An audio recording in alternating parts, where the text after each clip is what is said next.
ఒక పూజారిని వెలివేసి క్రైస్తవ మతం పొందాడని వెలివేస్తారు. అతను బయటకు వచ్చి ఒక చిన్న మందిరం నిర్మించుకున్నాడు, ప్రార్థన చేస్తుంది. ఈ ప్రార్థనని ఒక నక్క వచ్చిందంట. నేను కూడా మీ యొక్క మందిరంలో ఒక సంఘ సభ్యునిగా నేను ఉంటాను అని ఆ నక్క తెలియజేసి, సరేలే అనుకొని ఆ యొక్క సేవకుడు ఆ నక్కను చేర్చుకున్నాడు. సేవకుని కంటే ముందు లేచి మందిరమును శుభ్రము చేసి బైబిల్ చదువుకొని ప్రార్థన చేస్తున్నాడు. అప్పుడు ఆ యొక్క కాపురేమంటున్నారు, ఓహో ఈ నక్క నాకంటే భక్తి పరురాలై ఉన్నది, నాకంటే ముందుగానే లేచి దేవుని మందిరమును శుభ్రపరుస్తుంది, అన్ని పనులు చేస్తుంది అనుకున్నాను. కొన్ని రోజుల తర్వాత నక్క నాకు బాప్తిస్మం ఇవ్వమని చెప్పింది. ఏమైంది? బాప్తిస్మం అని చెప్పింది. ఈ సేవకుడు ఆ నక్కకు బాప్తిస్మం ఇచ్చాడు. ఆ నక్క ఏం చేసింది?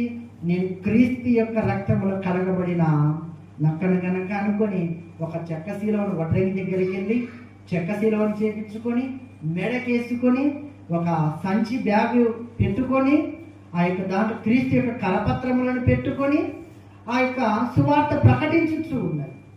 కొన్ని రోజుల తర్వాత ఈ యొక్క సేవకుడు ఏదో పడి మందిరం నుంచి 4-5 రోజులు ఊరు వెళ్ళాడు. ఊరు వెళ్ళిన తర్వాత 2 రోజులు బాగానే ఉన్నది. కానీ 3వ రోజు ఈ నక్క ఏమైనది, తన బంధువుల మీద స్నేహితుల మీద మనసు మళ్ళీ వెళ్ళి చూసేద్దామని అడవికి వెళ్ళింది. జాగ్రత్తగా వెళ్ళింది. అడవికి వెళ్ళి తన బంధువులని తిరిగి మాట్లాడి క్షేమ సమాచారాన్ని తెలుసుకొని వస్తూ ఉండగా దారిలో ఒక జింక చనిపోయింది. ఏమైంది? జింక చనిపోయింది. దేవుడు ఏమన్నాడు? మాంసమును అంటే హేయమైనటివి తినొద్దన్నాడు. అర్థమవుతుందా? హేయమైనటివి తినొద్దన్నాడు. కానీ నక్కకేమో ఆ జింకను చూస్తే తిందామనిపిస్తుంది. కానీ మెడలేమో చెక్క శిలువ. అంటే ఏమిటి? అయ్యగా నాకు రక్షణ ఇచ్చాడు కదా. అంటే ఏమిటి? ఆ బైబిలుకు విరుద్ధంగా ఉన్నది మనము చేయకూడదు.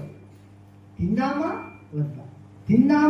వద్దా అని ఏదైతే ఏమైంది సరే అని మెడలో ఉన్న చెక్కశిలో పక్కన పెట్టి, పొందిన రక్షణ పక్కన పెట్టి శుభ్రంగా ఆ జింకను తిని మరలా మెడలో చెక్కశిలో వేసుకుని మందిరమునకు వస్తే ఒకరోజు ఆ మందిరములో సేవకుడు వాక్యము చెబుతున్నారు.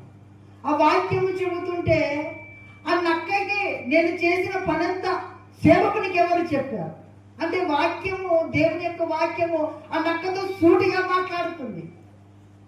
నేను ఎవరికి చెప్పకుండా నా బంధువుల దగ్గరికి వెళ్ళాను కదా, ఎవరు చూడకుండా నేను ఆ మాంసమును భుజించాను కదా, ఎవరు చెప్పారు అంటే మీరు నేను లేని సమయంలో నా మీద అయ్యగారికి మీరు చాలించారు. అంటే అది ఎవరు చెప్పలే, దేవుడే దాని ప్రవర్తన ద్వారా సేవకునితో మాట్లాడచ్చు. ఈనాడు ఆ నక్కలాంటి స్థితిలో నీవు ఉన్నావేమో. అందుకని మొదటగా చెప్పాను, నీ జీవితము, నీ హృదయము దేవునికి తేటపరచబడినది. నీ జీవితం అంతా ఆయనకి చదవబడిన పుస్తకము, తెరవబడిన పుస్తకం. అందులో ఏమున్నదో సమస్తం ఆయనకు తెలుసు. కానీ నీవేమనుకుంటున్నావు అంటే నన్ను ఎవరు చూడలేదు కదా, నేను ఎవరికి కనబడకుండా చేస్తున్నాను కదా నీవు అనుకోవచ్చు. ఒక